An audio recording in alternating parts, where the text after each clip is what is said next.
139. Tratamiento y profilaxis de infecciones bacterianas. Los antimicrobianos han repercutido de un modo muy importante en la salud de los seres humanos. Junto con las vacunas, han contribuido a disminuir la mortalidad, prolongar la vida y mejorar la calidad de esta. No obstante, se distinguen entre los fármacos utilizados en la medicina de seres humanos porque su uso induce la aparición de resistencia de los patógenos que deben combatir, así como la de otros microorganismos espectadores. De hecho, la historia de los antimicrobianos tiene como motor, en gran medida, la necesidad médica que surge con la aparición de resistencia a cada generación de fármacos. Así que tiene importancia particular el uso cuidadoso y adecuado de estos fármacos, no solo para optimizar su eficacia y llevar al mínimo sus efectos adversos, sino para aminorar lo más posible el riesgo de resistencia y conservar la utilidad de los fármacos existentes. Si bien este capítulo se centra en los antibióticos, para usar de manera óptima todos los antimicrobianos, es indispensable conocer los mecanismos de acción y de resistencia, espectro de actividad, propiedades farmacológicas y perfil de reacciones adversas de cada fármaco. Luego esta información se aplica en el contexto del cuadro inicial, trastornos primarios y aspectos epidemiológicos, para definir el sitio y probable naturaleza de la infección u otras enfermedades, y así elegir el mejor tratamiento. Es importante reunir la información microbiológica para definir con mayor precisión las selecciones terapéuticas con base en el patógeno corroborado, y datos de susceptibilidad siempre que sea posible, y con dicha información también se facilita la selección de tratamiento más particularizado y con ello aminora el riesgo de que surjan bacterias resistentes por selección evolutiva.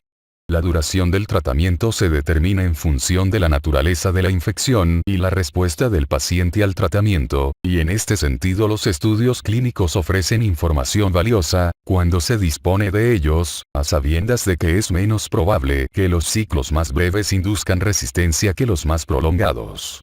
Este capítulo y el siguiente aportan datos específicos, indispensables para elegir adecuadamente el antibiótico idóneo.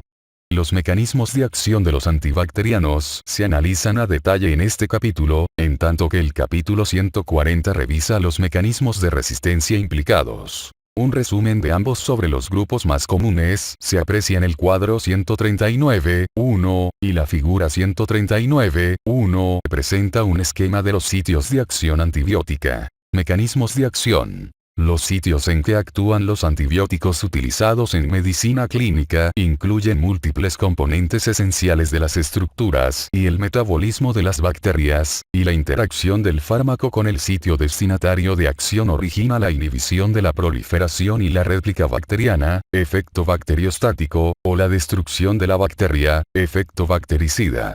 En términos generales, se han elegido los sitios de acción porque no existen en células de los mamíferos o en su funcionamiento o no son tan diferentes de sus equivalentes bacterianos como para permitir la destinación bacteriana selectiva. El tratamiento con bacteriostáticos es eficaz si las defensas del hospedador bastan para contribuir a erradicar el patógeno infectante. En personas con deficiencia de las defensas, por ejemplo, por neutropenia, infecciones en sitios en que disminuyen o son escasas las defensas del hospedador, por ejemplo, meningitis y endocarditis, por lo común se prefieren los bactericidas. Inhibición de la síntesis de la pared bacteriana. La pared bacteriana, que queda por fuera de la membrana citoplásmica y no tiene equivalente en las células de mamíferos, protege a las bacterias de lisis en un entorno hipoosmótico. La pared es un peptidoglucano con enlaces cruzados, compuesto de un polímero con unidades alternantes de N-acetilglucosamina y el ácido N-acetilmurámico, péptidos precursores con 4 aminoácidos ligados a cada ácido N-acetilmurámico y un puente cruzado de péptidos que une péptidos precursores vecinos, para formar una estructura reticular.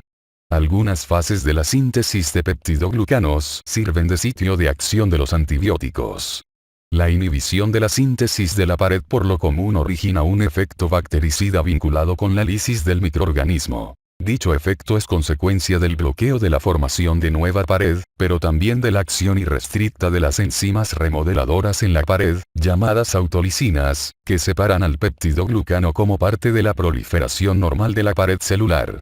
En bacterias gram positivas el peptidoglucano constituye la estructura más externa del microorganismo, pero en bacterias gram negativas, una membrana externa lípida y asimétrica queda por fuera del peptidoglucano y contiene los conductos de difusión llamados porinas. Se conoce como espacio periplásmico al que está entre el peptidoglucano de la membrana citoplásmica y la membrana más externa. Casi todos los antibióticos penetran en la bacteria gram negativa a través de los conductos de porina, dado que la membrana externa es una barrera importante a la difusión. La capa de peptidoglucano es más gruesa en las bacterias gram positivas, 20 a 80 nanómetros, que en las gram negativas, 1 nanómetro, pero el propio peptidoglucano constituye tan solo una barrera limitada de difusión para los antibióticos beta-lactámicos. Los beta-lactámicos, que incluyen penicilinas, cefalosporinas, monobactámicos y carbapenémicos, actúan en enzimas transpeptidasas, llamadas también proteínas de fijación a penicilina, que intervienen en la etapa de enlaces cruzados de los péptidos precursores.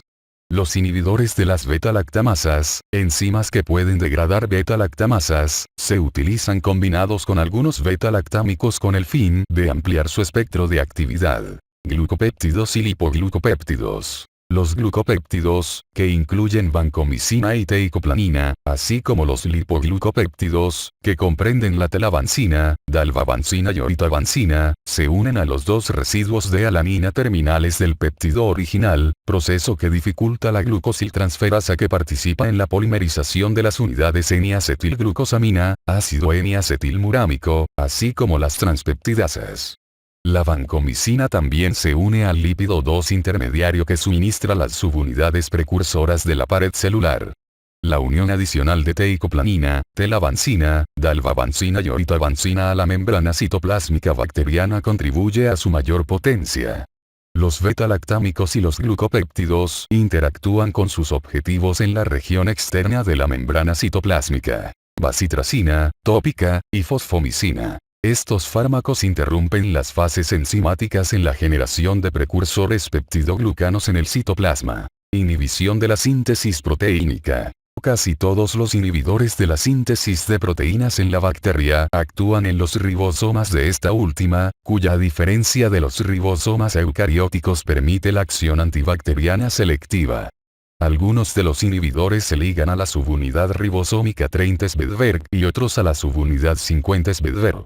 Casi todos los fármacos que inhiben la síntesis proteínica son bacteriostáticos y los aminoglucósidos constituyen la excepción porque son bactericidas. Aminoglucósidos. Los aminoglucósidos, amicacina, gentamicina, cannamicina, metilmicina, streptomicina, tobramicina, se unen de manera irreversible al ácido ribonucleico ribosómico 16 Svedberg de la subunidad ribosómica 30 Svedberg, y bloquean la translocación del ácido ribonucleico de transferencia peptidílico del sitio A, aminoacilo, al sitio P, peptidilo, en concentraciones bajas, y ello origina la lectura errónea de los codones del ácido ribonucleico mensajero, y por ello permiten la introducción de aminoácidos incorrectos en la cadena peptídica. En concentraciones mayores se bloquea la translocación de la cadena.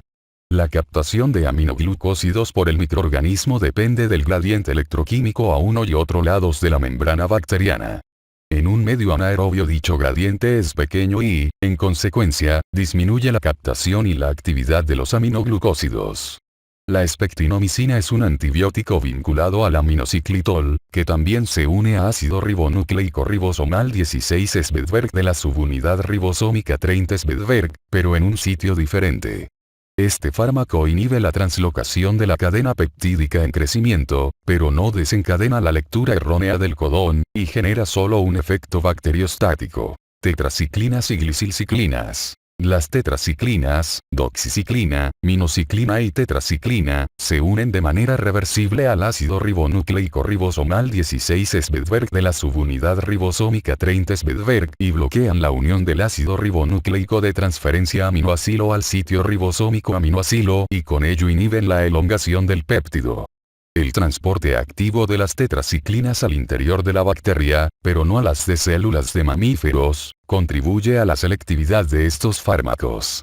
La tigeciclina, derivado de la aminociclina y la única glicilciclina con que se cuenta, actúa en forma similar a la de las tetraciclinas, pero se distingue por su capacidad de evitar los mecanismos de resistencia más comunes que se oponen a las tetraciclinas. Macrólidos y cetólidos. A diferencia de los aminoglucósidos y las tetraciclinas, los macrólidos, acitromicina, claritromicina y eritromicina, y los cetólidos, telitromicina, se unen al ácido ribonucleico ribosomal 23 Svedberg de la subunidad ribosómica 50 Svedberg. Estos fármacos bloquean la translocación de la cadena peptídica en crecimiento, al unirse al túnel por el cual la cadena sale del ribosoma. Lincosamidas. La clindamicina es el único lincosamídico de uso clínico. Se liga a ácido ribonucleico ribosomal 23 Svedberg de la subunidad ribosómica 50 Svedberg e interactúa con los sitios aminoacilo y peptidilo del ribosoma, y con ello bloquea la formación de enlaces peptídicos. Streptograminas. La única streptogramina de uso clínico es una combinación de la quinupristina, una streptogramina del grupo B, y la dalfopristina, una streptogramina del grupo A. Los dos componentes se unen al ácido ribonucleico ribosomal 23 Svedberg del ribosoma 50 Svedberg. La dalfopristina se une a los sitios aminoacilo y peptidilo del centro de transferasa peptidílica, y la quinupristina se liga a un sitio que traslapa el sitio de unión del macrólido, con lo cual bloquea la salida del péptido recién formado del ribosoma. La combinación es bactericida, pero las bacterias resistentes a macrólidos presentan resistencia cruzada a la quinupristina y la actividad restante de la dalfopristina sola es únicamente bacteriostática. Cloranfenicol. El cloranfenicol se liga de manera reversible al ácido ribonucleico ribosomal 23 Svedberg de la subunidad 50 Svedberg en una forma que interfiere con el posicionamiento apropiado del componente aminoacilo del ácido ribonucleico de transferencia en el sitio A. Este sitio de unión está cerca del que ocupan los macrólidos y las lincosamidas. Oxasolidinonas. Linnesolida y tedisolida son las únicas oxasolidinonas de uso clínico. Se unen directamente al sitio aminoacilo en el ácido ribonucleico ribosomal 23 Svedberg de la subunidad ribosómica 50 Svedberg y bloquean la unión del ácido ribonucleico de transferencia aminoacílico, con lo que inhiben el inicio de la síntesis proteínica. Mupirosina. La mupirosina, ácido pseudomónico, tiene uso tópico. Compite con la isoleucina para unirse a la isoleucil ácido ribonucleico de transferencia sintetasa, agota las reservas de ácido ribonucleico de transferencia isoleucilo y con ello inhibe la síntesis de proteínas. Inhibición del metabolismo bacteriano. Los inhibidores disponibles, antimetabolitos, actúan en la vía de la síntesis del folato que constituye un cofactor en varias de las reacciones de transferencia monocarbónica que interviene en la síntesis de algunos ácidos nucleicos, como pirimidina, timidina y todas las purinas, adenina y guanina, y también algunos aminoácidos, metionina y serina, y la acetilcoenzima A. Hay dos pasos secuenciales de la síntesis de folato que son sitios de acción. El efecto antibacteriano selectivo proviene de la incapacidad de las células de mamíferos para sintetizar el folato. Dependen de fuentes exógenas para obtenerlo. Sin embargo, la actividad antibacteriana puede disminuir en presencia de concentraciones exógenas altas de los productos terminales de la vía del folato, como timidina y purina, que se observan en algunas infecciones y son consecuencia de la destrucción local de leucocitos y tejidos del hospedador. Sulfonamidas. Las sulfonamidas, como sulfadiazina, sulfisoxazol y sulfametoxazol, inhiben la dihidropteroato sintetasa, que agrega ácido p-aminobenzoico a la pteridina y producen dihidropteroato. Las sulfonamidas son análogos estructurales de ácido paraminobenzoico y actúan en forma competitiva como sustratos enzimáticos. Trimetoprim. Las etapas subsiguientes de la síntesis de folato son catalizadas por la dihidrofolato sintasa, que agrega glutamato al dihidropteroato, y la dihidrofolato reductasa, que genera el producto final, tetrahidrofolato. El trimetoprim es un análogo estructural de la pteridina e inhibe la dihidrofolato reductasa. Se le distribuye como fármaco solo, pero muy a menudo se usa en productos combinados que también contienen sulfametoxazol, y por ello bloquea dos pasos secuenciales de la síntesis de folato. Inhibición de la síntesis o la actividad de ácido desoxirribonucleico y ácido ribonucleico. Diversos antibióticos actúan en estos procesos. Quinolonas. Comprenden el ácido nalidíxico, que fue el primer fármaco de esta clase, y derivados fluorados más recientes de uso más generalizado, fluoroquinolonas, como norfloxacina, ciprofloxacina, levofloxacina, moxifloxacina, gemifloxacina y delafloxacina. Las quinolonas son compuestos sintéticos que inhiben la síntesis del ácido desoxirribonucleico bacteriano porque interactúan con los complejos del ácido desoxirribonucleico de dos enzimas esenciales, ácido desoxirribonucleico girasa y ácido desoxirribonucleico topoisomerasa 4, que alteran la topología del ácido desoxirribonucleico. Las quinolonas atrapan complejos de enzima ácido desoxirribonucleico en forma tal que bloquean el desplazamiento del aparato de replicación del ácido desoxirribonucleico y generan roturas letales de doble cadena en el ácido desoxirribonucleico, con lo cual surge actividad bactericida. A pesar de que las células de mamífero poseen también ácido desoxirribonucleico topoisomerasas tipo 2 relacionadas con la girasa y la topoisomerasa 4, las estructuras de las enzimas de mamíferos son tan distintas de las enzimas bacterianas, que las quinolonas tienen una actividad antibacteriana sustancialmente selectiva. Rifamicinas. La rifampicina, la rifabutina y la rifapentina son derivados semisintéticos de la rifamicina B, y se unen a la subunidad beta del ácido ribonucleico polimerasa de la bacteria, con lo cual bloquean la elongación del ácido ribonucleico mensajero. Su acción es altamente selectiva en lo que se refiere a las enzimas bacterianas, en comparación con las ácido ribonucleico polimerasas de mamíferos. Nitrofurantoína. La reducción de la nitrofurantoína, un compuesto de nitrofurano, por acción de las enzimas bacterianas, origina derivados muy reactivos que, según se piensa, rompen la cadena del ácido desoxirribonucleico. La nitrofurantoína se utiliza solo para tratar infecciones de vías urinarias bajas. Metronidazol. Es un nitroimidazol sintético cuya actividad se circunscribe a bacterias anaerobias y algunos protozoos anaerobios. La reducción de subgrupo nitro por el sistema de transporte electrónico en bacterias anaerobias origina intermediarios reactivos que dañan el ácido desoxirribonucleico y ocasionan su actividad bactericida. La nitrofurantoína y el metronidazol poseen actividad antibacteriana selectiva, porque la actividad reductora necesaria para producir derivados activos es producida solo por enzimas bacterianas y no por otras de mamíferos. Rotura de la integridad de la membrana. La integridad de la membrana citoplásmica de la bacteria, y en el caso de las bacterias gram negativas, la membrana externa, es importante para la viabilidad del microorganismo. Dos fármacos bactericidas tienen sitios de acción en la membrana. Polimixinas. Las polimixinas, incluidas la polimixina B y la colistina, son péptidos cíclicos catiónicos que rompen la membrana citoplásmica y la membrana externa, esta última al unirse al lipopolisacárido cuya carga es negativa. Daptomicina. Es un lipopéptido que se une a la membrana citoplásmica de las bacterias gram positivas en presencia de calcio, lo cual genera un conducto por el que salen los iones de potasio citoplásmico y despolarización de la membrana. Farmacocinética y farmacodinámica. El término farmacocinética describe la biotransformación de un fármaco en el organismo, en tanto que farmacodinámica describe los factores que determinan la acción del fármaco en el patógeno, en relación con factores farmacocinéticos.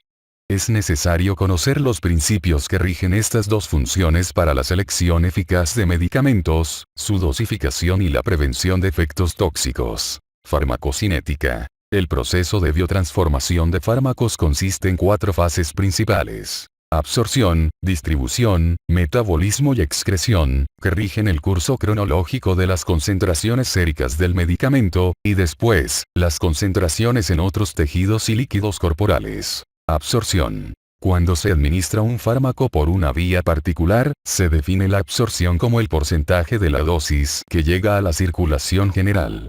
Por ejemplo, la administración intravenosa permite el acceso directo a la circulación sistémica y por lo regular se absorbe 100% del fármaco administrado por dicha vía. El nivel de absorción se torna más importante cuando se utilizan vías que no son las intravenosas, es decir, la oral, intramuscular, subcutánea y tópica.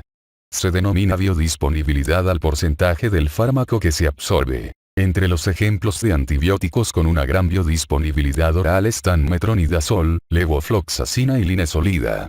Las vías intravenosa y oral en el caso de fármacos con una gran biodisponibilidad, por lo regular logran resultados semejantes. Muchos factores modifican la biodisponibilidad oral del medicamento, incluido el momento del consumo de alimentos en relación con la administración del fármaco, enzimas que metabolizan el medicamento, transportadores de expulsión, solubilidad que depende de la concentración y degradación por ácido. Cuadros primarios como la diarrea o el íleo también afectan el sitio de absorción del fármaco y en consecuencia, modifican su biodisponibilidad. Algunos medicamentos orales tienen menor biodisponibilidad por el llamado efecto de primer paso, proceso por el cual los fármacos son absorbidos en el intestino delgado a través de la circulación porta, para ser transportados en forma directa al hígado para su metabolismo. Distribución. El término distribución describe el fenómeno por el cual un fármaco es transferido de manera reversible entre la circulación general y los tejidos. Después de ser absorbido en la circulación sistémica y el compartimiento central, órganos con perfusión abundante, el fármaco también se distribuye en el compartimiento periférico, tejidos con menor riego. El volumen de distribución es un parámetro farmacocinético que describe la cantidad de medicamento en el organismo en un momento particular, en relación con la concentración sérica cuantificada. Propiedades como la lipofilia de los fármacos, coeficiente de partición dentro de los diferentes tejidos corporales y unión con proteínas, flujo sanguíneo y pH, también modifican el volumen de distribución.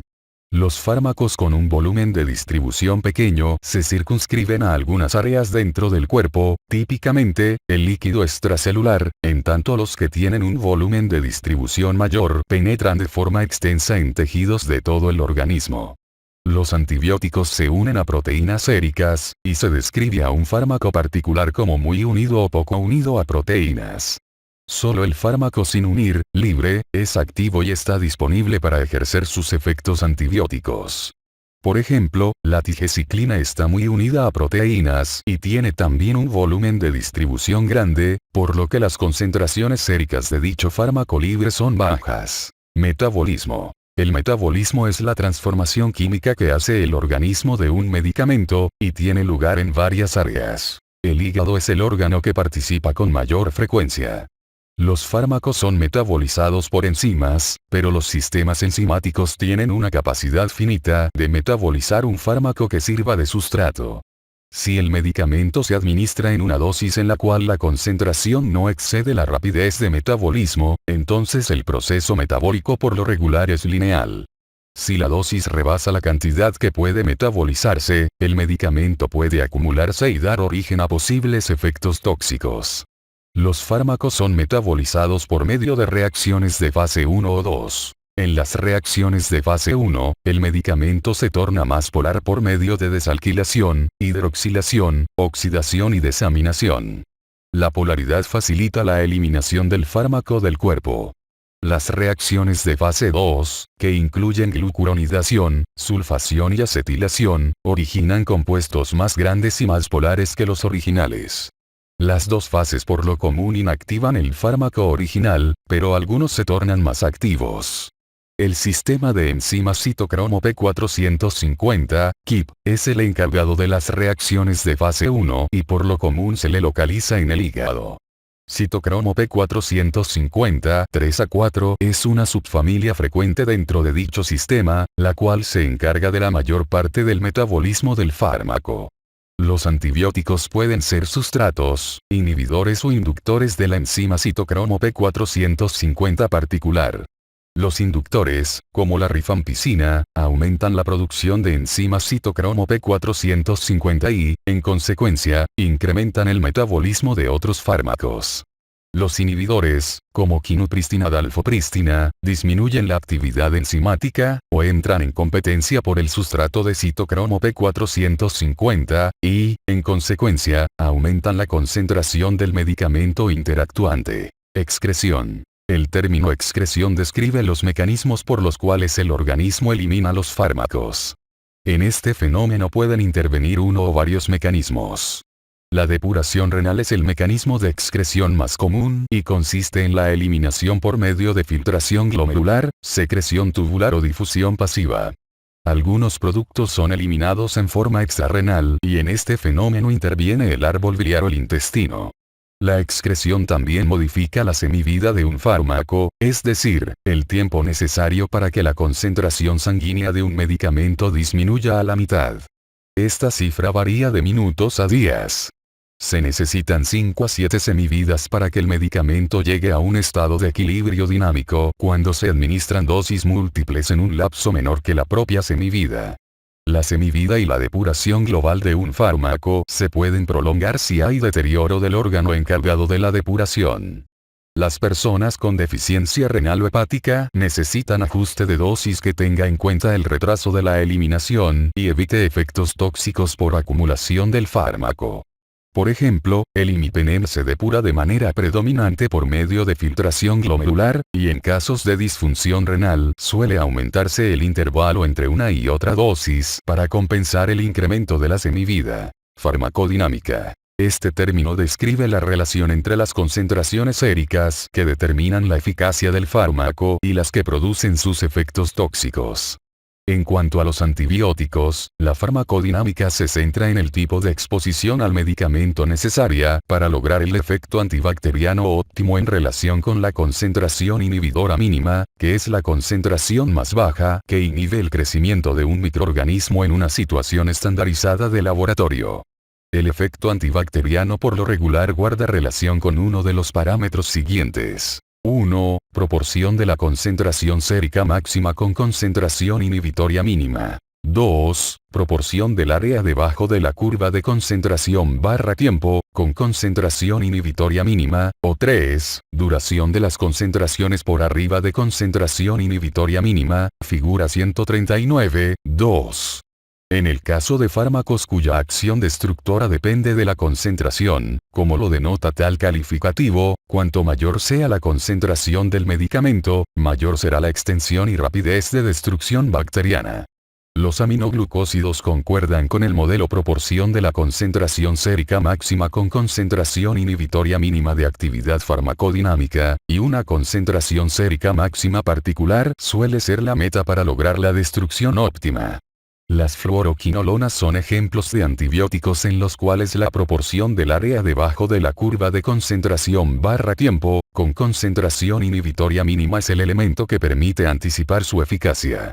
Por ejemplo, en investigaciones se ha observado que una proporción de la proporción del área debajo de la curva de concentración / tiempo, con concentración inhibitoria mínima mayor de 30, llevará al máximo la destrucción de Streptococcus pneumoniae por parte de las fluoroquinolonas. Por el contrario, los fármacos cuya acción destructiva depende del tiempo alcanzan un tope en el cual las concentraciones mayores no intensifican el efecto.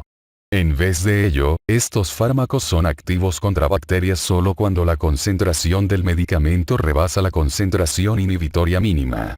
La duración de las concentraciones por arriba de concentración inhibitoria mínima permite anticipar la eficacia clínica de todos los beta-lactámicos. Cuanto mayor sea el tiempo en que la concentración del beta-lactámico exceda la concentración inhibitoria mínima de un patógeno infectante durante el intervalo entre una y otra dosis, mayor será el efecto destructor en los microorganismos. En lo que se refiere a algunas clases de medicamentos, como los aminoglucósidos, el llamado efecto posantibiótico, la nueva proliferación tardía de bacterias supervivientes después de exposición a un antibiótico, es un elemento que respalda la menor frecuencia de las dosis. Estrategias terapéuticas. La estrategia de la antibiótico-terapia depende de factores del hospedador, sitio de infección y perfiles de resistencia local de patógenos sospechados o identificados. Aún más, los tratamientos disponibles pueden alterarse por escasez nacional y local de fármacos, así como por restricciones en el vademecum de especialidades. La vigilancia regular del paciente y la obtención de datos de laboratorio se emprenderán para simplificar la administración de antibióticos de un modo apropiado e investigar la posibilidad de ineficacia terapéutica en caso de que el enfermo no reaccione de manera apropiada. Tratamiento empírico y dirigido. Se considera que el tratamiento es empírico cuando no se ha identificado el microorganismo causal, y las decisiones terapéuticas se basan en la gravedad de la enfermedad, la valoración que hace el médico de los posibles patógenos dentro del marco del síndrome clínico, trastornos médicos del paciente y tratamiento previo, así como factores epidemiológicos importantes. En el caso de personas con enfermedades graves, el tratamiento empírico suele asumir la forma de una combinación de antibióticos que brinde protección amplia con diversos fármacos, y con ello se asegura el combate adecuado de posibles patógenos, en tanto se reúnen más datos. El tratamiento dirigido se recomienda una vez que se identifica el patógeno, se conoce su perfil de susceptibilidad y se establece la magnitud de la infección. El tratamiento dirigido por lo común permite el uso de antibióticos más particularizados y de espectro más estrecho, en comparación con el tratamiento empírico. Los datos sobre aspectos epidemiológicos, exposiciones y patrones de susceptibilidad a antibióticos locales permiten orientar el tratamiento empírico. Si este último es conveniente en sentido clínico, se tendrá cuidado de obtener muestras clínicas para análisis microbiológico antes de comenzar la administración de fármacos, y se disminuirán las dosis conforme se obtengan nuevos datos respecto del cuadro clínico del enfermo y los patógenos causales.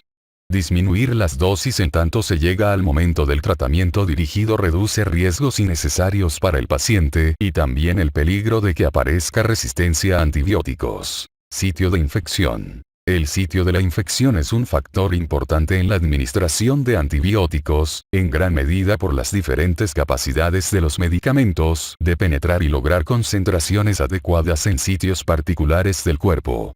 Por ejemplo, para que sea eficaz en el tratamiento de la meningitis, un fármaco debe 1. Tener la capacidad de cruzar la barrera hematoencefálica y alcanzar concentraciones adecuadas en el líquido cefalorraquídeo, y 2. Mostrar actividad contra el patógeno o patógenos pertinentes.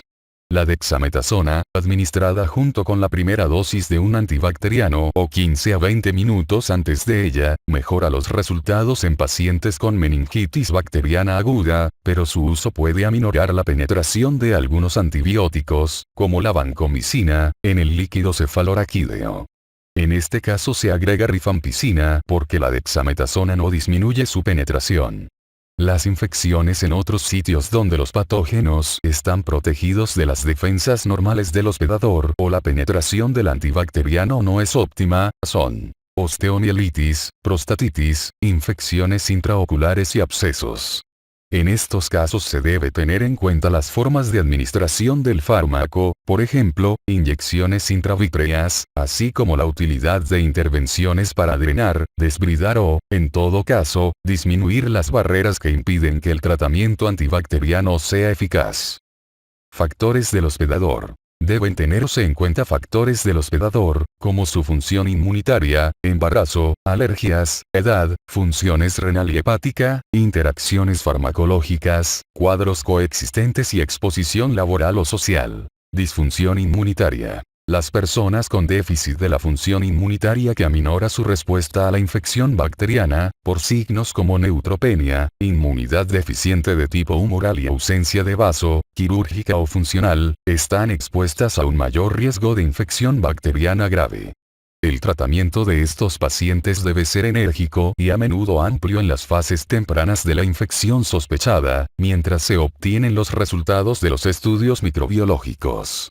En el caso de pacientes asplénicos, el tratamiento consiste en protección contra microorganismos encapsulados, y en particular Streptococcus pneumoniae que puede ocasionar infección letal a muy corto plazo. Embarazo. Ese estado influye en las decisiones del tratamiento antibiótico en dos aspectos. En primer lugar, el embarazo se acompaña de un mayor riesgo de infecciones particulares, por ejemplo, las causadas por listeria. En segundo lugar, hay que tener en cuenta los posibles riesgos que imponen fármacos específicos al feto. Al igual que con otros medicamentos, no se ha definido la seguridad de la mayor parte de los antibióticos en el embarazo, pero se agrupan en categorías B y C, según las disposiciones de la Administración de Alimentos y Medicamentos de Estados Unidos. Los fármacos dentro de las categorías D y X están contraindicados en el embarazo o la lactancia por riesgos comprobados. El cuadro 139.2 resume los riesgos que conlleva el uso de antibióticos en el embarazo y durante la lactancia. Alergias. Las alergias a antibióticos están dentro de las notificadas con mayor frecuencia, y se deben obtener antecedentes de la forma como ocurrieron, siempre que sea posible, antes de emprender algún tratamiento. La anamnesis detallada en cuanto a alergias puede esclarecer el tipo de reacción que experimentó alguna vez el enfermo y saber si el nuevo contacto con el mismo fármaco u otro similar es recomendable, y en caso de serlo, bajo qué circunstancias. Las más frecuentes son las alergias a las penicilinas. A pesar de que hasta 10% de los pacientes señala alergia a dicho antibiótico, los estudios sugieren que hasta 90% de ellos puede tolerar una penicilina o una cefalosporina.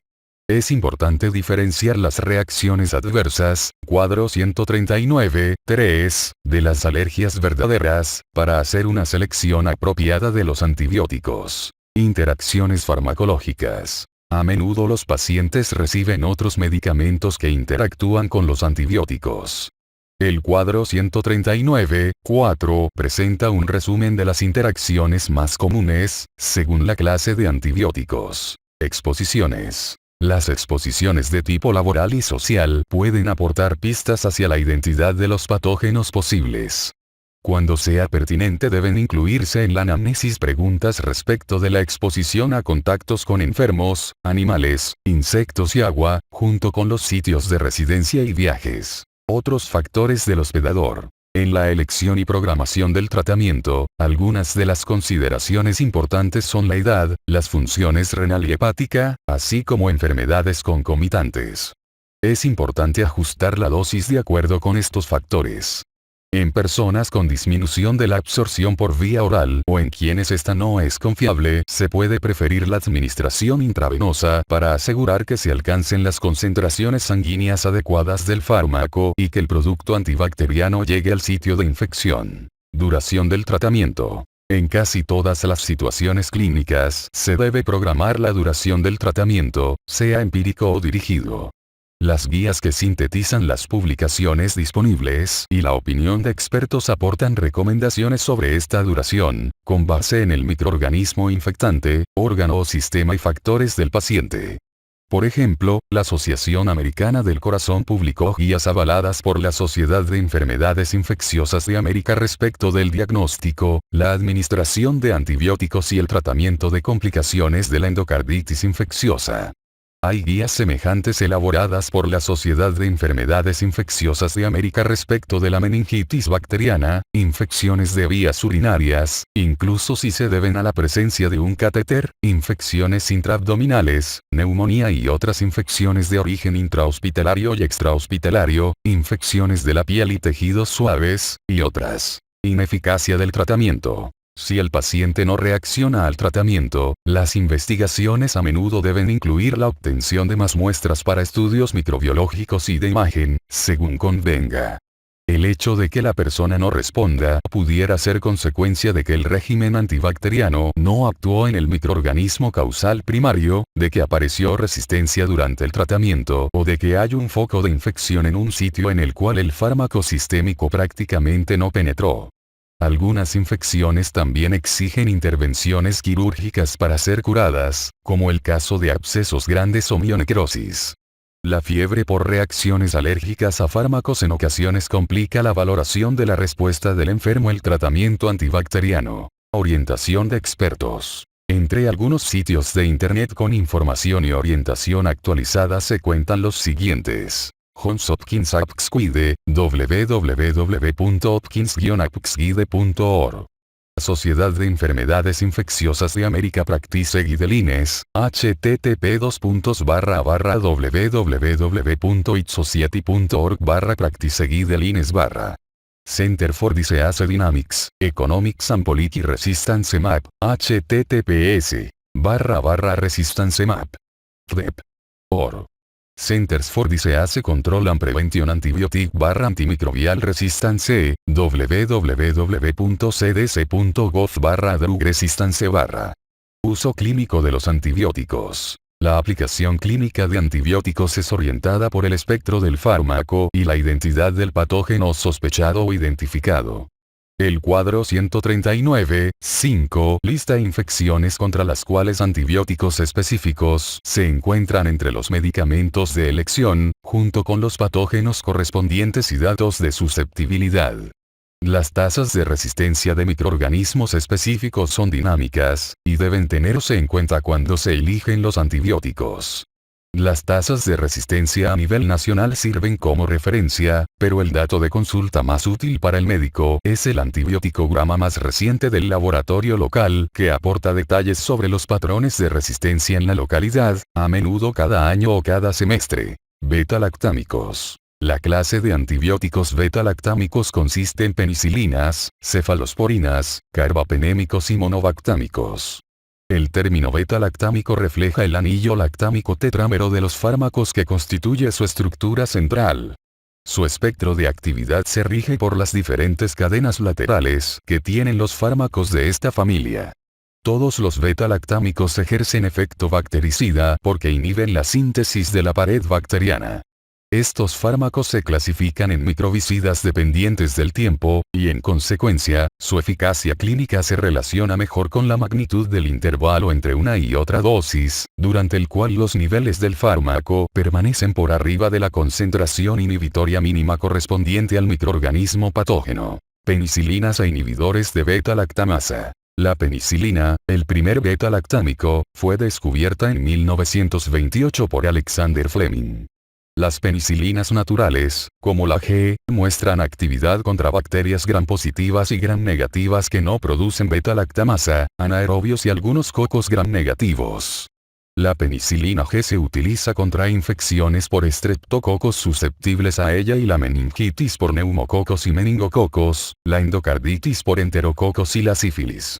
Las penicilinas antiestafilocócicas que poseen potente actividad contra Staphylococcus aureus susceptible a meticilina incluyen nafcilina, oxacilina, dicloxacilina y flucloxacilina. Con las aminopenicilinas, como la ampicilina y la amoxicilina, se obtiene protección adicional, además de la que genera la penicilina contra cocos gram negativos, como Haemophilus influenzae, y algunas enterobacterias, como Escherichia coli, Proteus mirabilis, Salmonella y Shigella. Las aminopenicilinas son hidrolizadas por muchas beta-lactamasas comunes. Por lo regular, estos medicamentos se usan para tratar infecciones causadas por especies susceptibles de enterococos y estreptococos. La ampicilina intravenosa se administra casi siempre contra la meningitis y la endocarditis. La amoxicilina oral puede ser una alternativa contra la otitis media e infecciones del aparato respiratorio y del sistema urinario. Las penicilinas contra pseudomonas incluyen la ticarcilina y la piperacilina. Dichos grupos de penicilinas por lo general brindan protección adecuada contra anaerobios. Las excepciones son especies de bacteroides, como Bacteroides fragilis, que producen beta-lactamasas y por lo regular son resistentes. La prevalencia cada vez mayor de bacterias productoras de beta-lactamasa ha obligado al uso cada vez más generalizado de combinaciones de beta-lactámicos inhibidores de beta-lactamasa, como ampicilina, sulbactam, amoxicilina clavulanato, ticarcilina clavulanato, piperacilina tazobactam, ceftolosan tazobactam, ceftazidime avibactam y meropenem, vaborbactam. Los propios inhibidores de beta-lactamasa no poseen actividad antibacteriana, con la excepción de sulbactam, que tiene actividad contra Acinetobacter baumannii, pero inhiben típicamente la beta-lactamasa de Staphylococcus aureus clase A, las beta-lactamasas de especies de Haemophilus influenzae y bacteroides, así como diversas beta-lactamasas codificadas por plásmidos. Dichos fármacos combinados por lo común se utilizan cuando se necesita protección con un espectro más amplio, como en neumonía e infecciones intraabdominales. La piperacilina tazobactam es un fármaco útil para la protección amplia en sujetos neutropénicos con fiebre. El avibactam y el vaborbactam inhiben un espectro más amplio de beta-lactamasas, en comparación con los otros inhibidores, incluidas las beta-lactamasas de amplio espectro, las beta-lactamasas AMP-C y algunas carbapenemasas, capítulo 140. Cefalosporinas. Comprenden 5 generaciones cuyas características dependen del espectro de su actividad antibacteriana. La primera generación, cefazolina, cefadroxilo y cefalexina, en gran medida posee actividad contra bacterias gram-positivas y alguna actividad adicional contra Escherichia coli, Proteus mirabilis y Klebsiella pneumoniae. Las cefalosporinas de la primera generación se utilizan en general contra infecciones causadas por Staphylococcus aureus sensible a meticilina y Streptococcus, como infecciones de la piel y tejidos blandos. La cefalosporina es un producto de gran aceptación para la profilaxis quirúrgica contra microorganismos de la piel. La segunda generación, cefamandox cefuroxima, cefaclor, cefprosilo, cefuroxima acetilo, cefoxitina y cefotetán, posee actividad adicional contra Haemophilus influenzae y Moraxella catarrhalis. La cefoxitina y el cefotetán también tienen actividad potente contra anaerobios. La segunda generación de cefalosporina se utiliza para tratar neumonía extrahospitalaria, por su actividad contra Streptococcus pneumoniae, Haemophilus influenzae y Moraxella catarrhalis. También se les utiliza contra otras infecciones leves o moderadas, como otitis media aguda y sinusitis. La tercera generación de cefalosporina se caracteriza por una potencia todavía mayor contra bacilos gram negativos, y una disminución de la potencia contra cocos gram positivos. Estas cefalosporinas, que incluyen cefoperazona, cefotaxima, ceftazidima, ceftriaxona, cefdinir, cefixima y cefpodoxima, se utilizan contra infecciones causadas por enterobacterias, aunque un problema cada vez más grave es la resistencia de los microorganismos. La ceftriaxona penetra en el líquido cefaloraquídeo y se le utiliza para tratar la meningitis causada por Haemophilus influenzae, Neisseria meningitidis y cepas susceptibles de Streptococcus pneumoniae. Se administra también para tratar la enfermedad del Lyme en etapa tardía, infecciones por gonococos y endocarditis streptocócica.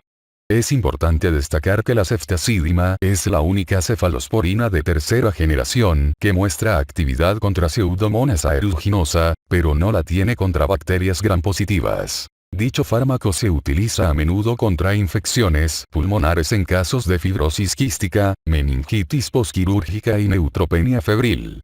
La cuarta generación tiene aplicaciones clínicas similares a las de la tercera generación y puede ofrecer actividad adicional sobre la primera, segunda y tercera generaciones en presencia de ciertas beta-lactamasas.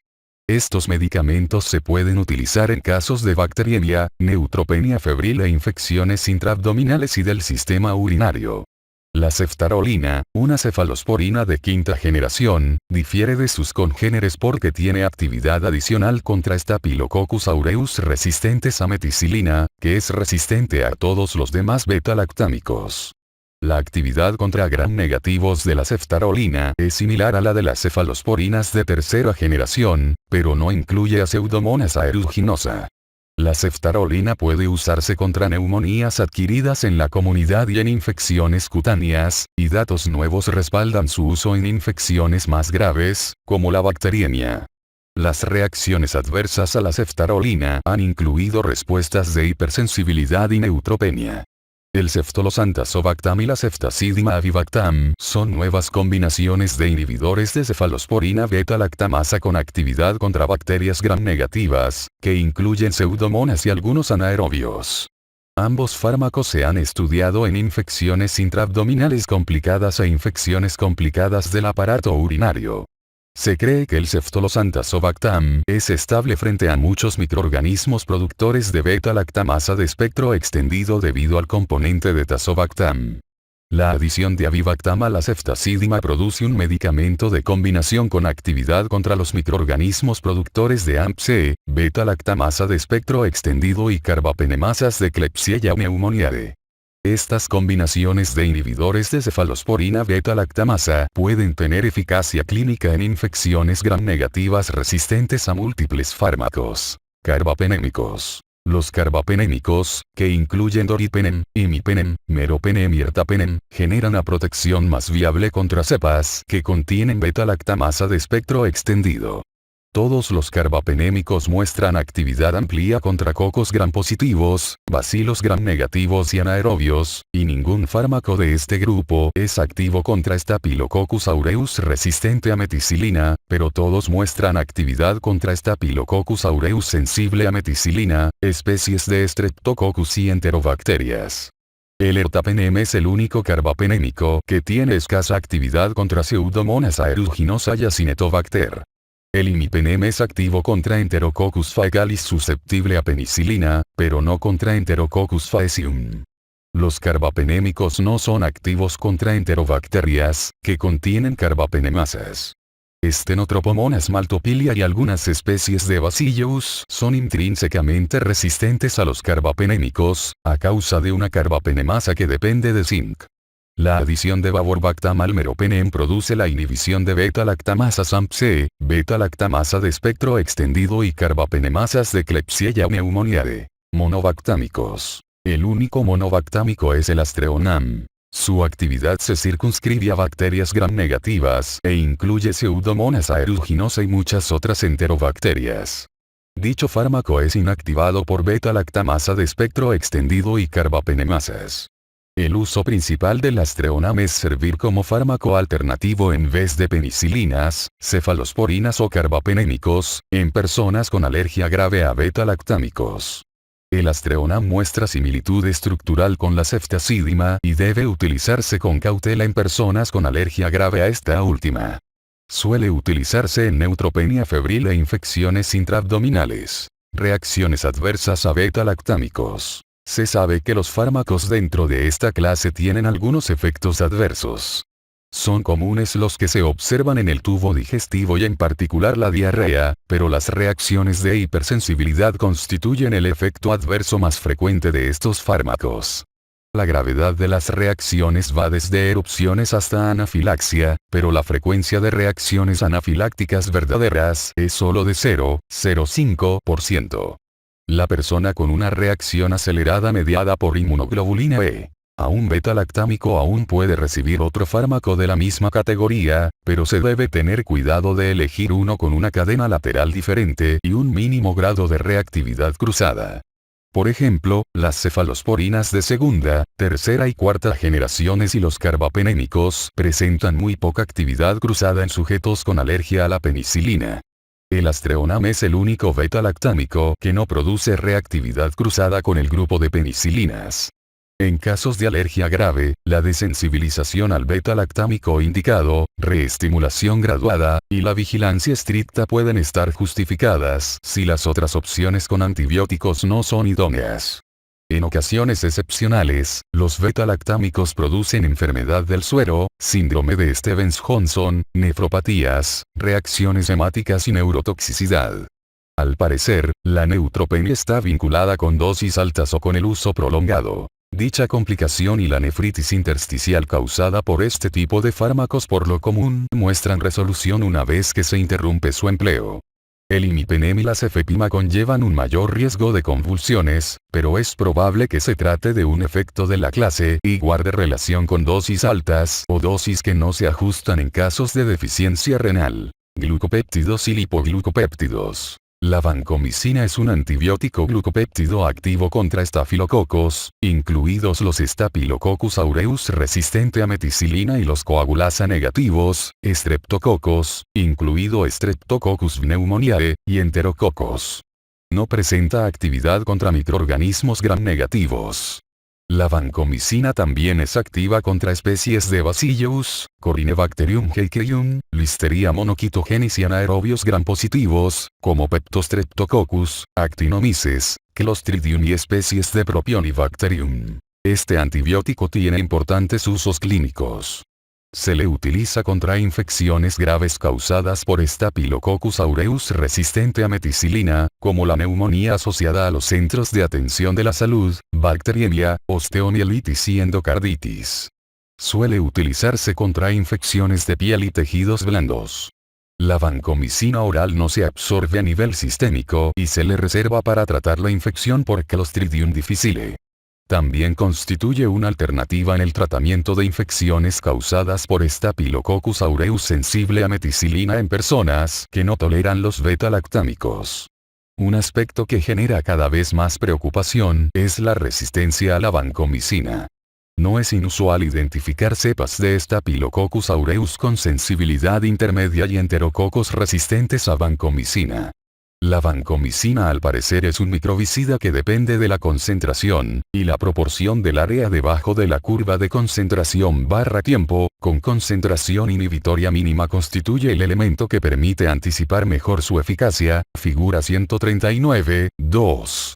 Las guías recomiendan alcanzar un nivel mínimo de vancomicina de 15 a 20 microgramos por mililitro en infecciones por Staphylococcus aureus resistente a meticilina, para conservar la proporción del área debajo de la curva de concentración/tiempo, con concentración inhibitoria mínima mayor de 400. Cuando los médicos utilizan vancomicina, deben vigilar la aparición de nefrotoxicidad. El riesgo aumenta cuando los niveles mínimos son mayores de 20 microgramos por mililitro. El riesgo de nefrotoxicidad se agrava con la administración simultánea de otros productos nefrotóxicos, como los aminoglucósidos. Con las presentaciones iniciales de vancomicina se señalaron casos de ototoxicidad, pero en la actualidad es poco frecuente porque se cuenta con presentaciones más puras. Dichos efectos adversos son reversibles cuando se interrumpe el antibiótico. Los médicos deben saber de la posibilidad del síndrome del hombre rojo, reacción frecuente que se manifiesta con erupción, eritema, tosa o prurito de inicio rápido, en la cabeza, la cara, el cuello y la mitad superior del tronco. Dicha reacción es causada por la liberación de histamina de basófilos y mastocitos, y se le trata con difenidramina e infusión más lenta de vancomicina. La telavancina, dalbavancina y oritavancina muestran estructuras similares a las de la vancomicina y se les conoce como lipoglucopéptidos. Poseen actividad antibacteriana contra Staphylococcus aureus, incluidos Staphylococcus aureus resistente a meticilina y algunas cepas de Staphylococcus aureus sensibilidad intermedia a vancomicina y Staphylococcus aureus resistente a vancomicina, Streptococcus y Enterococos. La oritavancina puede tener actividad contra algunas cepas de enterococos resistentes a vancomicina. Estos lipoglucopéptidos también tienen actividad contra gram-positivos anaerobios, salvo Lactobacillus y algunas especies de Clostridium. Se ha demostrado la eficacia clínica de la telavancina en infecciones de la piel y tejidos blandos, así como en la neumonía intrahospitalaria, y se ha corroborado la eficacia de la dalbavancina y la oritavancina en infecciones de la piel y tejidos blandos. El fenotipo de resistencia a la vancomicina puede disminuir la potencia de los tres lipoglucopéptidos, pero la tasa de resistencia a tales fármacos entre Staphylococcus aureus y enterococos aislados ha sido baja. Entre las reacciones adversas de la telavancina están nefrotoxicidad, un regusto metálico y efectos secundarios en tubo digestivo. Los médicos deben saber de antemano la posibilidad de que se produzca prolongación de QT corregido en el electrocardiograma, que puede agravar el riesgo de arritmias cuando se administra telavancina junto con otros fármacos que prolongan el QT corregido. La telavancina puede interferir en algunas pruebas de coagulación, origina prolongaciones falsas en el tiempo de protrombina. La dalbavancina y la oritavancina tienen perfiles de seguridad similares a los de la vancomicina, con efectos comunes informados, como cefalea y efectos adversos digestivos.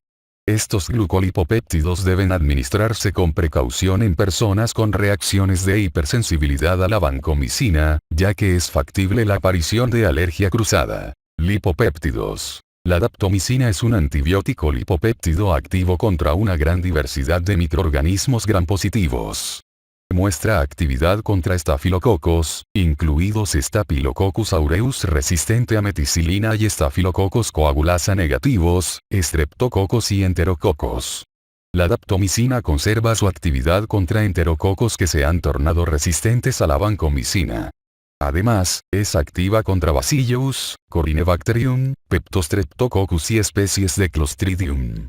El parámetro farmacodinámico de la daptomicina en cuanto a eficacia es su acción microbicida que depende de la concentración. La daptomicina puede utilizarse contra infecciones de piel y tejidos blandos, bacteriemia, endocarditis y osteomielitis. Constituye una alternativa importante contra infecciones por Staphylococcus aureus resistente a meticilina y otros gérmenes gram positivos, cuando es imposible utilizar la vancomicina como tratamiento bactericida. En términos generales, la daptomicina es bien tolerada y su principal efecto tóxico consiste en el incremento de los niveles de creatina fosfocinasa y miopatía. Es importante vigilar la creatina fosfocinasa durante el tratamiento con daptomicina e interrumpirlo si surgen efectos tóxicos en músculos. Se sabe también de algunos informes de casos de neumonía eosinófila reversible con el uso de daptomicina. Aminoglucósidos son una clase de antibióticos con actividad que depende de su concentración contra la mayoría de los microorganismos gram negativos. Los más utilizados son gentamicina, tobramicina y amikacina, aunque en algunas circunstancias especiales se administran otros, como streptomicina, kanamicina, neomicina y paromomicina. Los aminoglucósidos generan un efecto posantibiótico notable que depende de la dosis y consiste en un efecto antibacteriano, por ejemplo, incluso cuando las concentraciones séricas del fármaco son indetectables. El efecto posantibiótico y la acción microbicida que depende de la concentración constituyen el fundamento para ampliar el intervalo entre las dosis de aminoglucósidos, en los cuales se administra una sola dosis más alta al día, en vez de varias dosis más bajas al día. Los aminoglucósidos muestran actividad contra bacilos gram negativos, como enterobacterias, Pseudomonas aeruginosa y Acinetobacter. También intensifican la actividad de fármacos activos contra la pared de los microorganismos, como los beta-lactámicos o la vancomicina, contra algunas bacterias gram positivas que incluyen estafilococos y enterococos. Este tratamiento combinado se denomina sinérgico, porque el efecto de los dos fármacos genera un efecto microbicida mayor del que se esperaría con cada uno de los fármacos solos. La amikacina y la streptomicina son activas contra Mycobacterium tuberculosis, y la primera también lo es contra Mycobacterium avium intracellulare. Los aminoglucósidos no son activos contra anaerobios, Stenotropomonas maltophilia o Burkholderia cepacia. Los fármacos de esta clase se utilizan en la práctica clínica contra diversas infecciones causadas por microorganismos gram negativos, como bacteriemia e infecciones de vías urinarias. A menudo se administran solos o en combinación para tratar la infección por Pseudomonas aeruginosa. Cuando se utilizan combinados con otro fármaco que muestre actividad contra la pared del microorganismo, también son importantes la gentamicina y la streptomicina para erradicar la endocarditis por bacterias gram positivas. Todos los aminoglucósidos pueden originar nefrotoxicidad y ototoxicidad. El riesgo de la primera de esas condiciones no está bien definido, sin embargo, algunos estudios han informado que el efecto puede estar relacionado con la duración de la administración y el empleo concomitante de otros fármacos nefrotóxicos. La nefrotoxicidad por lo común es reversible, pero no lo es la ototoxicidad. Macrólidos y cetólidos. Los macrólidos, acitromicina, claritromicina y eritromicina, y los cetólidos, telitromicina, son clases de antibióticos que inhiben la síntesis de proteína. En comparación con la eritromicina, el antibiótico más antiguo, la acitromicina y la claritromicina tienen una mejor absorción oral y mayor tolerabilidad. Acitromicina, claritromicina y telitromicina poseen un espectro más amplio de actividad que la eritromicina, que se utiliza con menor frecuencia.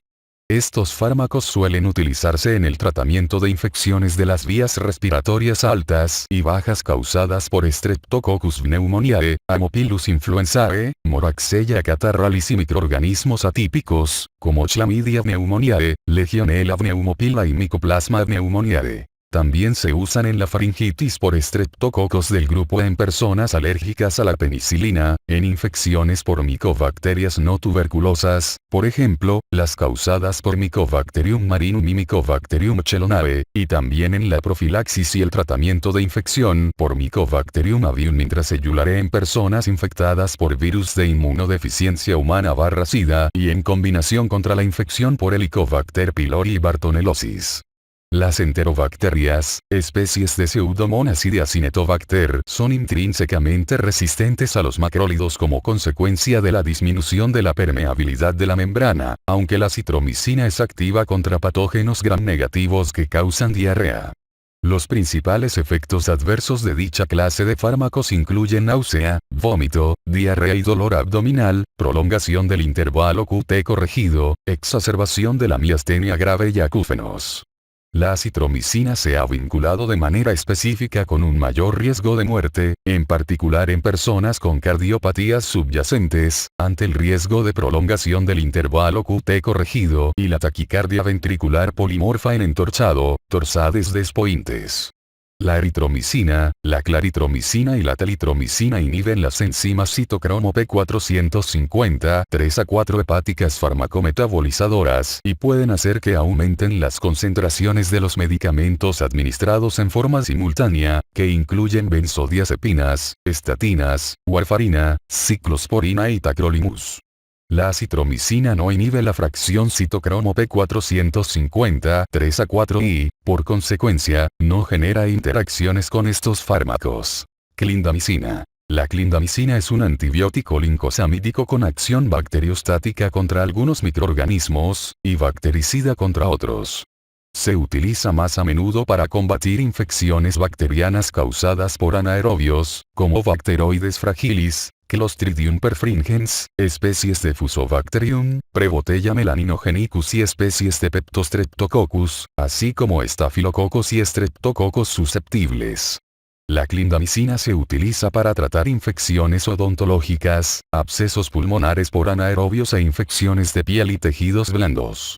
Se le combina con bactericidas, penicilinas o vancomicina, para inhibir la síntesis de nuevas toxinas en el tratamiento del síndrome de choque tóxico por Streptococcus o Staphylococcus. Otros usos comprenden erradicar infecciones causadas por Cavinocitopaga canimorsus, en el tratamiento combinado contra el paludismo y la babesiosis, y como tratamiento de la toxoplasmosis. La biodisponibilidad oral es excelente. Entre las reacciones adversas están náusea, vómito, diarrea vinculada con Clostridium difficile y colitis pseudomembranosa, erupciones maculopapulosas y, en contadas ocasiones, el síndrome de Stevens-Johnson.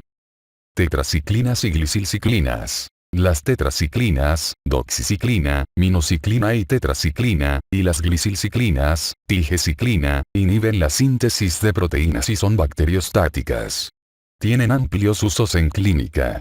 Se les emplea para tratar infecciones de piel y tejidos blandos causadas por cocos gram positivos, incluidos Staphylococcus aureus resistente a meticilina, infecciones por espiroquetas, como la enfermedad de Lyme, sífilis, leptospirosis y fiebre recurrente, rickettsiosis, como la fiebre maculada de las montañas rocosas, neumonía atípica, infecciones de transmisión sexual, como la causada por Chlamydia trachomatis, linfogranuloma venéreo y granuloma inguinal, infecciones por nocardia y actinomices, brucelosis, tularemia, enfermedad de Whipple y paludismo. La tigeciclina, el único medicamento aprobado en la clase de las glicilciclinas, es un derivado de la minociclina y está indicada en el tratamiento de infecciones cutáneas y de tejidos blandos complicadas, infecciones intraabdominales complicadas y neumonía bacteriana adquirida en la comunidad en adultos. La tigeciclina tiene actividad contra Staphylococcus aureus resistente a meticilina, enterococos sensibles a vancomicina, muchas enterobacterias y especies de bacteroides. No tiene actividad contra Pseudomonas aeruginosa. Este medicamento se ha usado en combinación con colistina para el tratamiento de infecciones graves por microorganismos gram negativos resistentes a múltiples fármacos. Un análisis conjunto de 3 estudios clínicos encontró un riesgo alto de muerte y fracaso del tratamiento entre los pacientes que recibieron tigeciclina sola. Como resultado, la Administración de Alimentos y Medicamentos ordenó incluir una advertencia dentro de un recuadro negro. Las tetraciclinas también muestran menor absorción si se administran junto con compuestos de calcio y de hierro, incluida la leche, y es importante espaciar las dosis con diferencias de al menos 2 horas. Las principales reacciones adversas de las dos clases de fármacos son náusea, vómito, diarrea y fotosensibilidad. Las tetraciclinas se han vinculado con anomalías del crecimiento óseo del feto, y es mejor no administrarlas durante el embarazo ni en niños menores de 8 años. Trimetoprim sulfametoxazol. El trimetoprim-sulfametoxazol es un antibiótico cuyos componentes inhiben la síntesis de folato y generan actividad antibacteriana. Es un fármaco activo contra bacterias gram-positivas, como los estafilococos y los streptococos. Sin embargo, su uso contra Staphylococcus aureus resistente a meticilina por lo común se limita a infecciones extrahospitalarias y es posible que no sea confiable su actividad contra Streptococcus pyogenes. También es activo contra muchas bacterias gram-negativas, que incluyen Haemophilus influenzae, Escherichia coli, Proteus mirabilis, Neisseria gonorrhoeae y Stenotropomonas maltophilia. El trimetoprim-sulfametoxazol no es activo contra anaerobios ni contra Pseudomonas aeruginosa. Tiene muchos usos por su amplio espectro de actividad y su gran biodisponibilidad oral. Entre los usos más frecuentes están las infecciones de vías urinarias, de piel y tejidos blandos, y de vías respiratorias. Otra indicación importante es la profilaxis y el tratamiento de infecciones por pneumoquistis girovesi en personas con inmunodepresión. La resistencia a trimetoprim-sulfametoxazol ha limitado su uso contra muchas enterobacterias.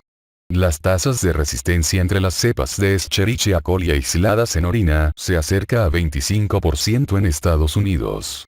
Las reacciones adversas más frecuentes de trimetoprim-sulfametoxazol son los efectos en el tubo digestivo, como náusea, vómito y diarrea.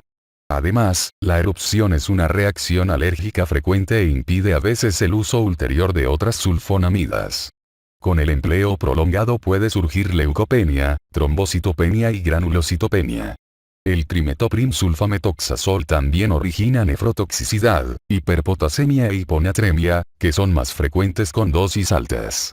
El trimetoprim-sulfametoxazol muestra algunas interacciones importantes con otros fármacos, cuadro 139, 4, como warfarina, fenitoína y metotrexato. Fluoroquinolonas. Incluyen fármacos como norfloxacina, ciprofloxacina, ofloxacina, levofloxacina, moxifloxacina, gemifloxacina y delafloxacina. La ciprofloxacina y la levofloxacina son las que muestran el espectro más amplio de actividad contra bacterias gram-negativas, incluida Pseudomonas aeruginosa, similar al que muestran las cefalosporinas de tercera generación. Ante el riesgo de que surja resistencia como un mecanismo de selección evolutiva durante el tratamiento con fluoroquinolonas de infecciones graves por pseudomonas, estos fármacos por lo común se utilizan en combinación con algún beta-lactámico.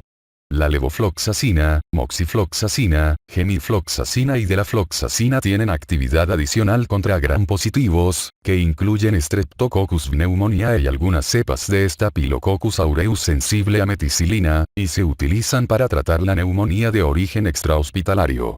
Las cepas de Staphylococcus aureus resistente a meticilina por lo común son resistentes a todas las fluoroquinolonas, excepto la de la floxacina.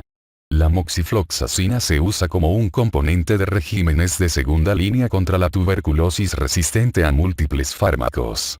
Las fluoroquinolonas presentan acción microbicida que depende de su concentración, tienen muy buena absorción oral y su semivida de eliminación por lo común permite la administración 1 a 2 veces al día.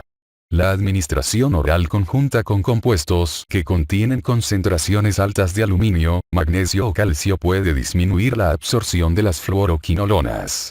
La penetración de estas en tejido prostático respalda su uso contra la prostatitis bacteriana. Estos fármacos por lo general son bien tolerados, pero pueden ocasionar efectos estimulantes en el sistema nervioso central, que comprenden convulsiones, neuropatía periférica, disregulación de la glucosa y tendinopatía que se acompaña de rotura del tendón de Aquiles, particularmente en ancianos, personas que han recibido órganos en trasplante y en pacientes que reciben glucocorticoides. Otros efectos potenciales en el tejido conjuntivo incluyen un riesgo aumentado de aneurisma aórtico.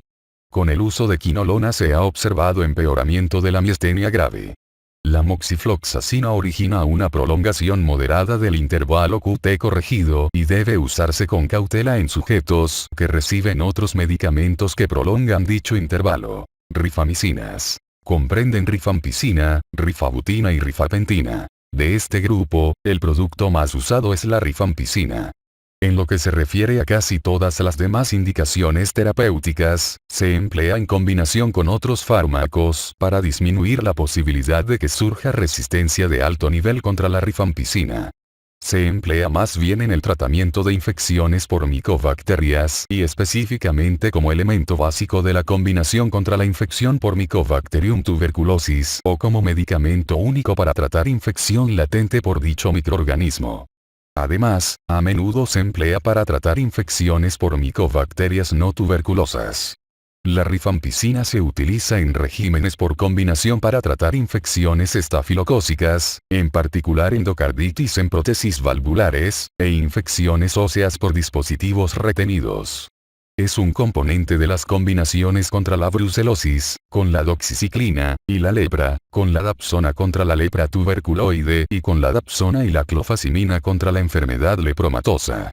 La rifampicina se puede utilizar sola para profilaxis en individuos en contacto muy cercano con pacientes infectados por Haemophilus influenzae o con meningitis por Neisseria meningitidis.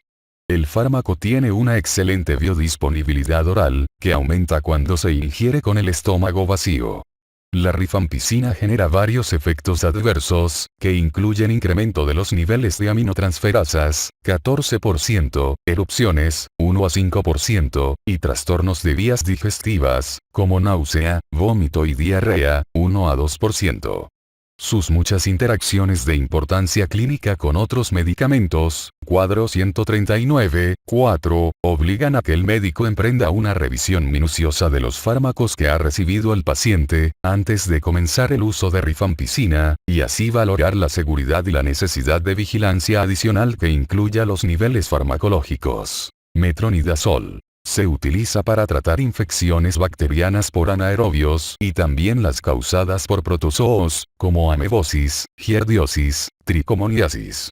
Es el fármaco de elección como componente de esquemas combinados contra abscesos polimicrobianos en los pulmones, el encéfalo o el abdomen, cuyo origen incluye bacterias anaerobias, o contra vaginosis bacteriana, enfermedad inflamatoria pélvica, diarrea leve o moderada por Clostridium difficile e infecciones por anaerobios, como las causadas por bacteroides, Fusobacterium y especies de Prevotella. Es una alternativa para el tratamiento de diarrea leve a moderada asociada a Clostridium difficile. El metronidazol es bactericida contra bacterias anaerobias y muestra capacidad microbicida que depende de su concentración. Tiene excelente biodisponibilidad oral y también buena penetración hística, que incluye la de la barrera hematoencefálica. La mayor parte de las especies de Actinomyces, Propionibacterium y Lactobacillus son intrínsecamente resistentes al metronidazol. Entre los efectos adversos importantes están náusea, diarrea y un regusto metálico. La ingestión simultánea de bebidas alcohólicas puede ocasionar una reacción similar a la del disulfiram, y por lo general se pide a los pacientes que no las consuman durante el tratamiento. El tratamiento prolongado conlleva el riesgo de leucopenia, neutropenia, neuropatía periférica y efectos tóxicos del sistema nervioso central, que se manifiestan en la forma de confusión, disartría, ataxia, nistagmo y oftalmoparesías.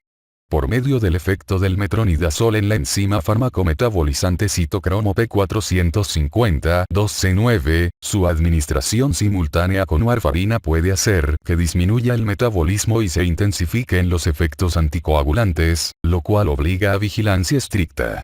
La administración simultánea de metronidazol y litio puede hacer que aumenten los niveles séricos de este último y surjan toxicidades. La administración simultánea con fenitoína puede ocasionar toxicidad por este compuesto y probablemente el decremento de los niveles de metronidazol. Oxazolidinonas. La linesolida es un bacteriostático cuyo uso está indicado contra infecciones graves causadas por bacterias gram-positivas resistentes, como Staphylococcus aureus resistente a meticilina y Enterococcus resistentes a vancomicina.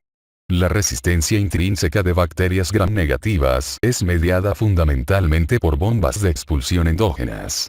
La linesolida tiene excelente biodisponibilidad oral. Entre sus reacciones adversas están mielosupresión y neuropatía ocular y periférica, con su administración por largo tiempo. La neuropatía periférica puede ser irreversible. La linezolida es un inhibidor débil y irreversible de la monoaminooxidasa y es importante no administrarla junto con simpaticomiméticos ni con alimentos ricos en tiramina. La linezolida se ha vinculado con el síndrome serotonínico si se administra de forma simultánea con inhibidores selectivos de la recaptación de serotonina. La tedizolida posee propiedades similares a las de la linezolida, pero al ser menores sus dosis quizás surja una menor posibilidad de ocasionar efectos hemáticos y neuropáticos adversos. Nitrofurantoína. La actividad antibacteriana de la nitrofurantoína es consecuencia de la conversión del fármaco en intermediarios muy reactivos que pueden dañar al ácido desoxirribonucleico y otras macromoléculas. La nitrofurantoína es un bactericida cuya acción depende de su concentración. Es activa contra las bacterias gram-positivas de diverso tipo, incluidos Staphylococcus aureus, Staphylococcus epidermidis, Staphylococcus saprophyticus, Enterococcus faecalis, Streptococcus agalactiae, Streptococcus del grupo D, Streptococcus viridans y Corynebacterias, así como contra microorganismos gram-negativos, incluidos Escherichia coli y especies de Enterobacter, Neisseria, Salmonella y Shigella. La nitrofurantoína se utiliza de manera predominante en el tratamiento de infecciones de vías urinarias, y se le prefiere para combatir estas infecciones en el embarazo. Puede utilizarse para evitar cistitis recurrente. En fecha reciente ha surgido interés por usar la nitrofurantoína para tratar las infecciones de vías urinarias causadas por enterobacterias productoras de beta-lactamasa de espectro extendido, como Escherichia coli, aunque se advierte que la frecuencia de resistencia va en aumento en países de América Latina y de Europa. Es importante no administrar el fármaco junto con magnesio, porque disminuye su absorción, y se debe recomendar a los pacientes que ingieran el medicamento con alimentos para mejorar su biodisponibilidad y aminorar el riesgo de efectos adversos, que incluyen náusea, vómito y diarrea.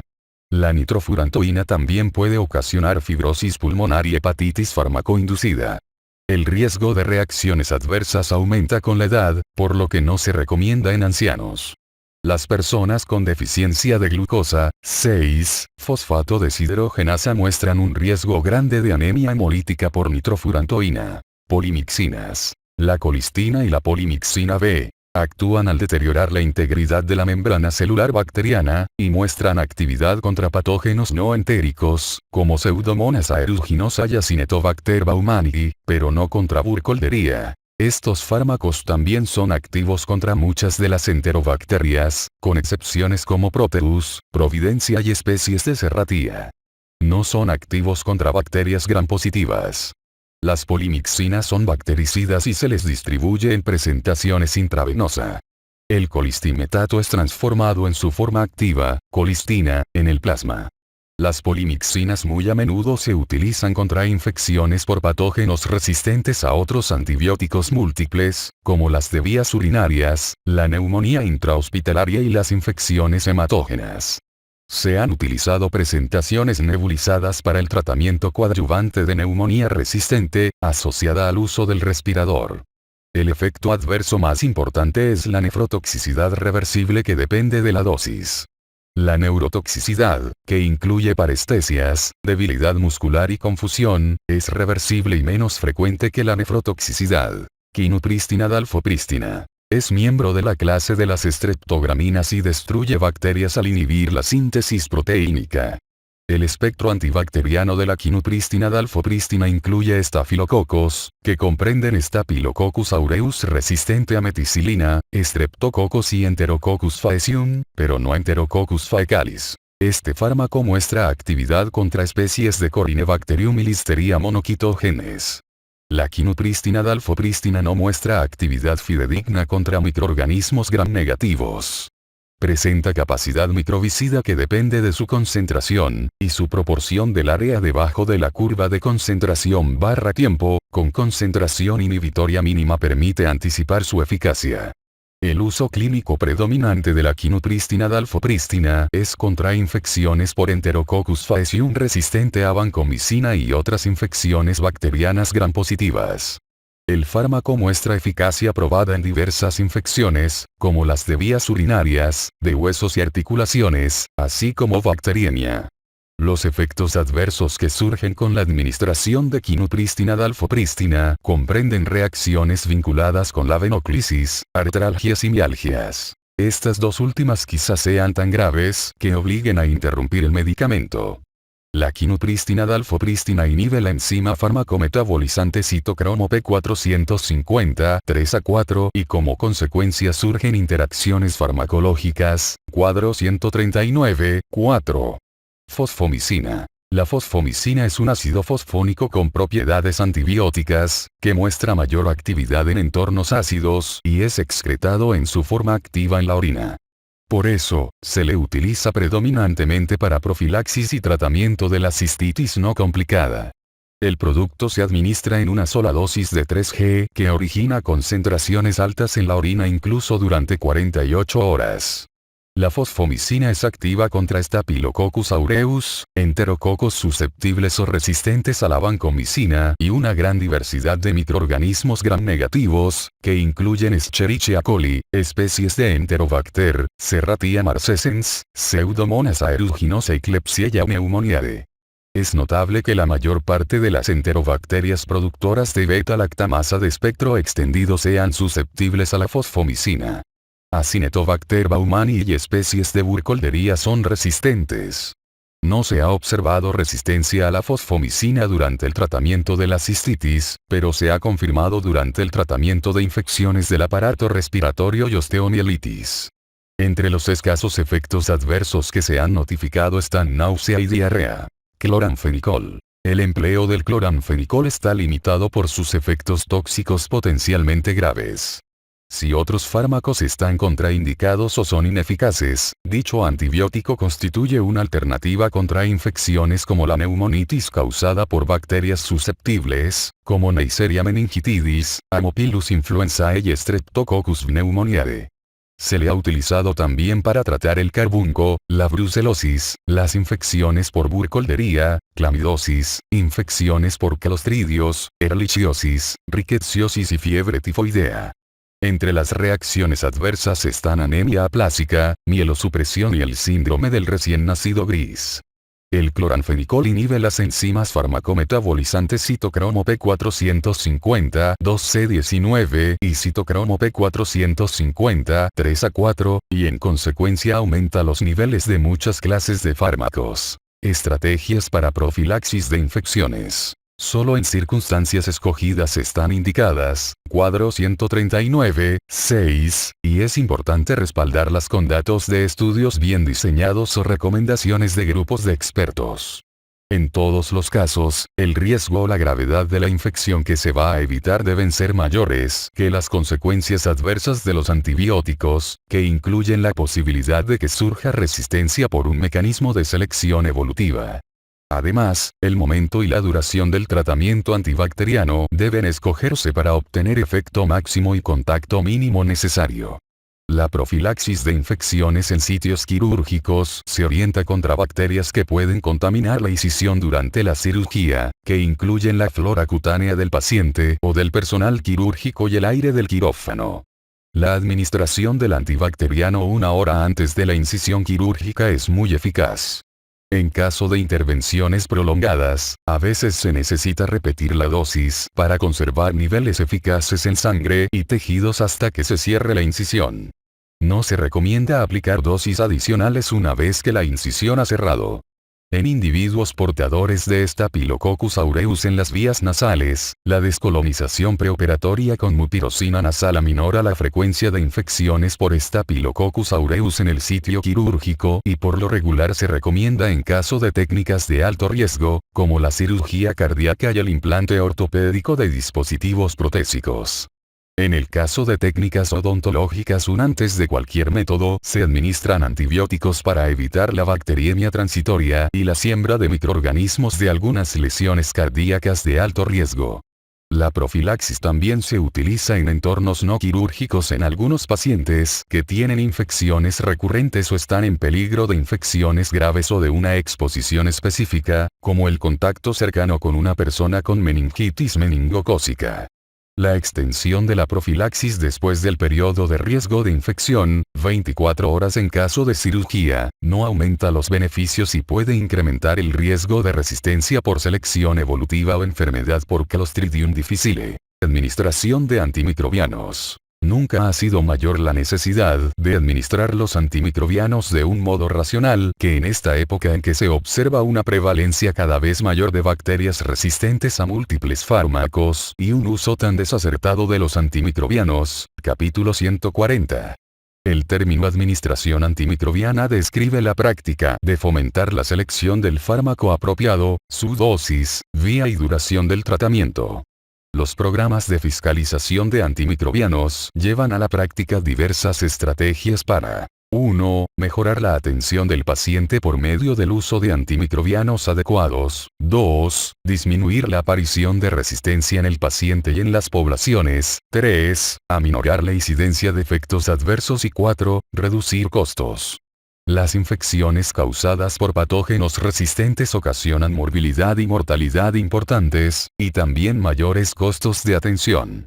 Los programas de fiscalización de antimicrobianos típicamente son multidisciplinarios y suelen incluir a infectólogos, farmacéuticos clínicos, a menudo con preparación especial en infectología, microbiólogos clínicos, expertos en sistemas de información, especialistas en prevención y erradicación de infecciones y epidemiólogos. Estos equipos aplican diversas técnicas para alcanzar los objetivos del programa.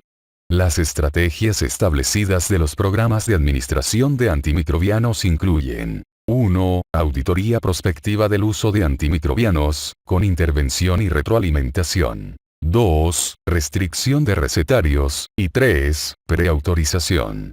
La auditoría y la retroalimentación prospectiva por lo común son tarea del infectólogo o de un farmacólogo.